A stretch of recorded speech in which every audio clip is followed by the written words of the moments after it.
N24 Kannada ನ್ಯೂಸ್ಗೆ ಸ್ವಾಗತ. ಬೆಳಗಾವಿ ಕ್ಷೇತ್ರದ ಕಾಂಗ್ರೆಸ್ ಅಭ್ಯರ್ಥಿ ಮೃಣಾಲ್ ಹೆಬ್ಬಾಳ್ಕರ್ ತಮ್ಮ ತಾಯಿ ಲಕ್ಷ್ಮಿ ಹೆಬ್ಬಾಳ್ಕರ್ ಮತ ಚಲಾಯಿಸಿದರು.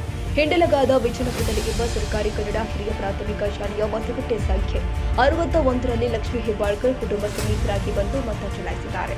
ಬಳಿಕ ಮಾತನಾಡಿದ ಅವರು, ಈ ಬಾರಿ ಕ್ಷೇತ್ರದಲ್ಲಿ ಇತಿಹಾಸ ಸೃಷ್ಟಿಯಾಗುವುದು ನಿಶ್ಚಿತ. ಸಹೋದರ ಚಂದ್ರರಾಜ, ಎಲ್ಲ ಕಾಂಗ್ರೆಸ್ ಮುಖಂಡರು ಮತ್ತು ನನ್ನ ಅಜ್ಜ ಮತದಾರರು ಮತ್ತು ನಮ್ಮ ಶಾಸಕರು ನನ್ನ ಶಕ್ತಿ. ಮಾವ ಅಳಿಯನ ಜೋಡಿ ಖಂಡಿತವಾಗ್ಲೂ ಕೂಡ ಹಿಟ್ ಆಗಿತ್ತು ಎಂದರು. ಕಾಂಗ್ರೆಸ್ ಅಭ್ಯರ್ಥಿ ಮೃಣಾಲ್ ಹೆಬ್ಬಾಳ್ಕರ್ ಮಾತನಾಡಿ, ಕುಟುಂಬ ಸಮೇತರಾಗಿ ಆಗಮಿಸಿ ಮತದಾನದ ಹಕ್ಕು ಚಲಾಯಿಸಿದ್ದೇನೆ. ಪ್ರತಿಯೊಬ್ಬರು ಕೂಡ ಕಡ್ಡಾಯವಾಗಿ ಮತದಾನ ಮಾಡಬೇಕು. ಇದು ನಮ್ಮ ಹಕ್ಕು. ದೇಶ ಕಟ್ಟಲು ಮತ್ತು ಒಳ್ಳೆಯ ಸರ್ಕಾರ ಬೇಕು. ಇದಕ್ಕಾಗಿ ಪ್ರತಿಯೊಬ್ಬರು ಕೂಡ ಮತ ಹಾಕಬೇಕು. ಬಹಳ ಒಳ್ಳೆಯ ವಾತಾವರಣ ಕ್ಷೇತ್ರದಲ್ಲಿ ಇದೆ. ಈ ಬಾರಿ 100ಕ್ಕೆ 100 ಗೆಲ್ಲುವ ವಿಶ್ವಾಸವಿದೆ ಎಂದರು.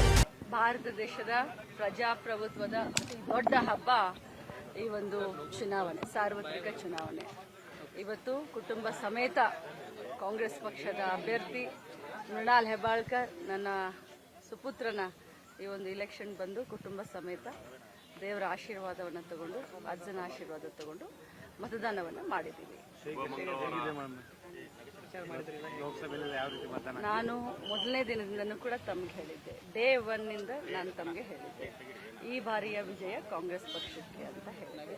ಅದರಲ್ಲೂ ಬೆಳಗಾವಿ ಪಾರ್ಲಿಮೆಂಟ್ ಇತಿಹಾಸವನ್ನು ಸೃಷ್ಟಿ ಮಾಡುತ್ತೆ, ಚಿಕ್ಕೋಡಿ ಪಾರ್ಲಿಮೆಂಟ್ ಇತಿಹಾಸವನ್ನು ಸೃಷ್ಟಿ ಮಾಡುತ್ತೆ ಅಂತ. ಸೊ ಡೇ 1 ಇಲ್ಲಿವರೆಗೂ ಅದೇ, ರಿಸಲ್ಟ್ ದಿನ ಕೂಡ ಅದೇ. ಬಿಜೆಪಿ ಆರೋಪ ಮಾಡಿದ್ದಾರೆ ಕಾಂಗ್ರೆಸ್ ಹಣ ಹಂಚಿಕೆ ಮಾಡಿದ್ದಾರೆ ಅಂತ ಹೇಳಿ.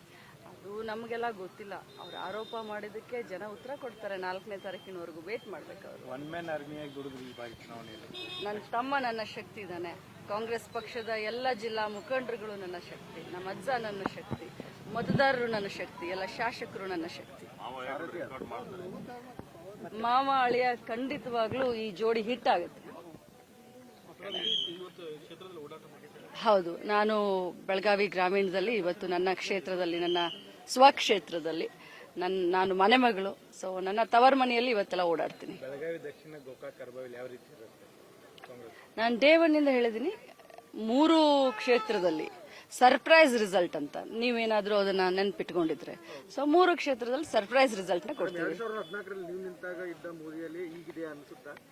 2000 ನಾನು ಅಲೆ ಬಗ್ಗೆ ಹೇಳೋದಿಲ್ಲ. 2014ರ ಲಕ್ಷ್ಮಿ ಹೆಬ್ಬಾಳ್ಕರ್ಗೂ 2024ರ ಲಕ್ಷ್ಮಿ ಹೆಬ್ಬಾಳ್ಕರ್ಗೂ ಬಹಳಷ್ಟು ವ್ಯತ್ಯಾಸ ಇದೆ.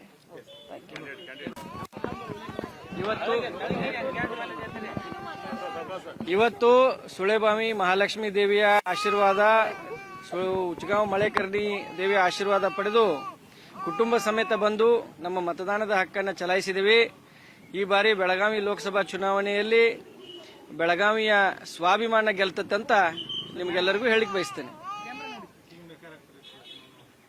ನಾವು ಜಿಲ್ಲೆ ಎಲ್ಲಾ ಮುಖಂಡರು, ಸತೀಶ್ ಜಾರಕಿಹೊಳಿ ಅವರನ್ನ ಒಳಗೊಂಡು, ಲಕ್ಷ್ಮೀ ಹೆಬ್ಬಾಳ್ಕರ್ ಅವರನ್ನ ಒಳಗೊಂಡು ಎಲ್ಲಾ ಶಾಸಕರು ಒಟ್ಟಾಗಿ ಒಗ್ಗಟ್ಟತನ ಪ್ರದರ್ಶನ ಮಾಡಿದ್ದೇವೆ. 2 ಲೋಕಸಭಾ ಕ್ಷೇತ್ರ ಇರಬಹುದು, ಚಿಕ್ಕೋಡಿ ಹಾಗೂ ಬೆಳಗಾವಿಯಲ್ಲಿ ಒಗ್ಗಟ್ಟು ಪ್ರದರ್ಶನ ಮಾಡಿದ್ದೇವೆ. ಹಾಗಾಗಿ ನಮ್ಮ ಪರವಾಗಿ ಒಳ್ಳೆಯ ಅಭಿಪ್ರಾಯ ಇರೋದ್ರಿಂದ 100ಕ್ಕೆ 100ರಷ್ಟು ನಮ್ಮ ಕಾಂಗ್ರೆಸ್ ಪಕ್ಷದ ಅಭ್ಯರ್ಥಿಗಳು ಗೆಲ್ತಾರೆ ಅಂತ ಹೇಳಿಕ್ ಬಯಸ್ತೇನೆ. ಈ ಸಾರಿ ಲಕ್ಷ್ಮೀ ಹೆಬ್ಬಾಳ್ಕರ್ ಅವರು ಏನು ಒಂದು 20-25 ವರ್ಷ ಅವ್ರದ್ದು ರಾಜಕೀಯ ಸಂಘರ್ಷ ಮತ್ತೆ ಜನರ ಏನು ಅವ್ರ ಜೊತೆ ಸಂಬಂಧ ಇರಬಹುದು, ಸಂಪರ್ಕ ಇರಬಹುದು, ಮತ್ತೆ ಜಿಲ್ಲಾದ್ಯಂತ ಅವ್ರ ಪರವಾದಂತ ಒಂದು ಅಭಿಮಾನಿ ಬಳಗ, ಅಭಿಮಾನಿ ಪಡೆ ಈ ಸಾರಿ ಎಲ್ಲಾ ವರ್ಕೌಟ್ ಆಗುತ್ತೆ. ಗೋಕಾಕ್, ಅರ್ಬಾವಿ ಹಾಗೂ ನಮ್ಮ ಬೆಳಗಾವಿ ಸೌತ್ ಅಲ್ಲಿ ಒಂದು ಅಚ್ಚರಿಯ ರಿಸಲ್ಟ್ ಬರುವ ಮೂಲಕ ನಮ್ಮ ಅಭ್ಯರ್ಥಿ ಮೃಣಾಲ್ ಹೆಬ್ಬಾಳ್ಕರ್ ಈ ಸರಿ ಸಂಸತ್ ಪ್ರವೇಶ ಮಾಡೋದು ಖಚಿತ.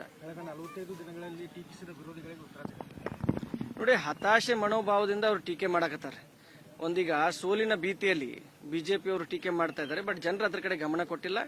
ಜನರು ಸೂಕ್ತ ನಿರ್ಧಾರ ತೆಗೆದುಕೊಳ್ತಾರೆ. ಬೆಳಗಾವಿ ಸ್ವಾಭಿಮಾನ, ಬೆಳಗಾವಿ ಮಣ್ಣು, ಬೆಳಗಾವಿ ಮಗ, ಇದೆಲ್ಲ ಅವ್ರ ತಲೆಗೈತೆ. ಇವತ್ತು ಕುಟುಂಬ ಸಮೇತ ಬಂದು ಎಲ್ಲರೂ ಕೂಡ ಮತದಾನದ ಹಕ್ಕನ್ನು ಚಲಾಯಿಸಿದ್ದೀವಿ. ಪ್ರತಿಯೊಬ್ಬರಲ್ಲೂ ವಿನಂತಿ ಮಾಡ್ತೀನಿ, ಮತದಾನವನ್ನ ಕಡ್ಡಾಯವಾಗಿ ಮಾಡಬೇಕು. ಎಲ್ಲ ಯಂಗ್ಸ್ಟರ್ಸ್ ಪ್ರತಿಯೊಬ್ಬರು ಕೂಡ ಹೆಚ್ಚಿನ ಸಂಖ್ಯೆಯಲ್ಲಿ ಇವತ್ತು ಮತದಾನ ಮಾಡಬೇಕು. ಇದು ನಮ್ಮ ಇಂಡಿಯನ್ ಸಿಟಿಸನ್ಶಿಪ್ ಪ್ರಕಾರ ಇದು ನಮ್ಮ ಕರ್ತವ್ಯ, ಇದು ನಮ್ಮ ರೆಸ್ಪಾನ್ಸಿಬಿಲಿಟಿ. ಈ ದೇಶವನ್ನ ಕಟ್ಟಲಿಕ್ಕೆ ಪ್ರತಿಯೊಬ್ಬರು ಕೂಡ ಒಳ್ಳೆ ಒಂದು ಸಂದೇಶನ ಕೊಡ್ಲಿಕ್ಕೆ, ಒಳ್ಳೆ ಸರ್ಕಾರ ರಚಿಸಲಿಕ್ಕೆ ಇವತ್ತು ಮತದಾನ ಮಾಡ್ಬೇಕಂತ ಹೇಳಿ ಎಲ್ಲರಿಗೂ ಬಹಳ ಒಳ್ಳೆ ಫೀಲಿಂಗ್ ಇದೆ. ಈ ಬಾರಿ 100ಕ್ಕೆ 100ರಷ್ಟು ಗೆಲ್ತೀವಿ ಅನ್ನೋ ವಿಶ್ವಾಸ ಇದೆ. ಬೆಳಗಾವಿ ಲೋಕಸಭೆಯಲ್ಲಿ, ಬೆಳಗಾವಿ ಪಾರ್ಲಿಮೆಂಟಲ್ಲಿ ಇತಿಹಾಸ ಈ ಸತಿ ರಚನೆ ಆಗಲಿದೆ ಅಂತ ಹೇಳಲಿಕ್ಕೆ ಬಯಸ್ತೇನೆ. Thank you. ತಾಜಾ ಸುದ್ದಿಗಾಗಿ ಟಿವಿ 24 ನ್ಯೂಸ್ಗೆ ಸಬ್ಸ್ಕ್ರೈಬ್ ಮಾಡಿ ಮತ್ತು ಬೆಲ್ ಐಕಾನ್ ಒತ್ತಿ ತಪ್ಪದೇ ಲಿಂಕ್ ಶೇರ್ ಮಾಡಿ.